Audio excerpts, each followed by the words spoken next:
600 नामों पर चर्चा कटने वाला है बड़े बड़े नामों का टिकट। बीजेपी चुनाव समिति की बैठक के अंदर क्या क्या हुआ, मंत्रियों पर लटकी तलवार, किसको मिलेगा टिकट किसको नहीं, एंटी इनकम्बेंसी रोकने के लिए गजब के फॉर्मूले पर चली बीजेपी। सम्राट चौधरी चुनाव लड़ेंगे या नहीं, चुनाव समिति में क्या बात हुई, प्रशांत किशोर के खिलाफ कौन उतरेगा मैदान में।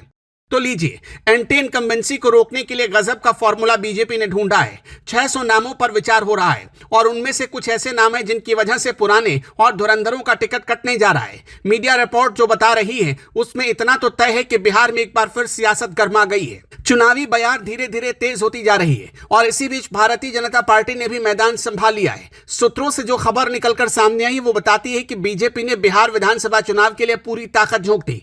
दिल्ली से लेकर पटना तक बैठकों का दौर जारी है और इसी सिलसिले में बीजेपी ने अब 125 सीटों पर करीब 600 संभावित उम्मीदवारों पर मंथन शुरू कर दिया। यानी साफ है कि पार्टी अब किसी तरह का जोखिम नहीं लेना चाहती। बीजेपी इस बार सिर्फ पुराने समीकरणों पर नहीं बल्कि जमीनी रिपोर्ट पर भरोसा कर रही है। हर सीट पर कई दावेदारों के नाम पर विचार चल रहा है। शुरुआती स्तर पर करीब 600 दावेदारों की सूची तैयार की गई जिसे अब धीरे धीरे फिल्टर किया जाएगा। पहले 6-7 नाम हर सीट के लिए चुने जाएंगे, फिर उनमें से टॉप 3 नाम दिल्ली भेजे जाएंगे जहां केंद्रीय नेतृत्व अंतिम फैसला लेगा।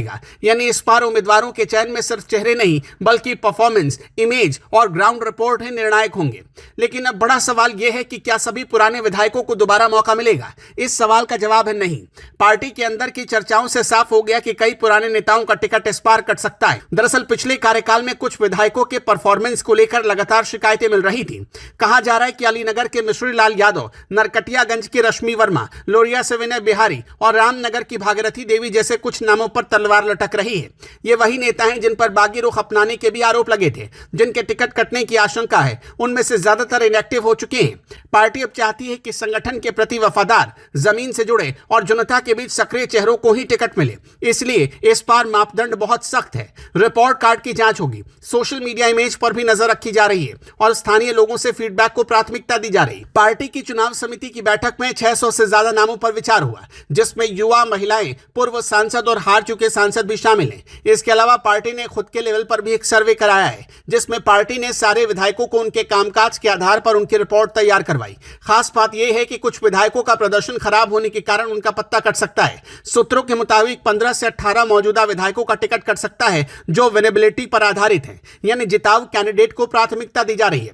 फिर चाहे वो नया चेहरा हो या फिर पुराना, भाजपा 103 सीटों पर उम्मीदवार उतारने की योजना बना रही है जो पिछले चुनाव से कम है लेकिन रणनीतिक रूप से महत्वपूर्ण है। बीजेपी के सूत्र बताते हैं कि यह पूरी प्रक्रिया डेटा ड्रिवन है, यानी जो नेता ग्राउंड पर जनता के संपर्क में है, जिन्होंने बूथ स्तर पर काम किया, वही आगे आएंगे।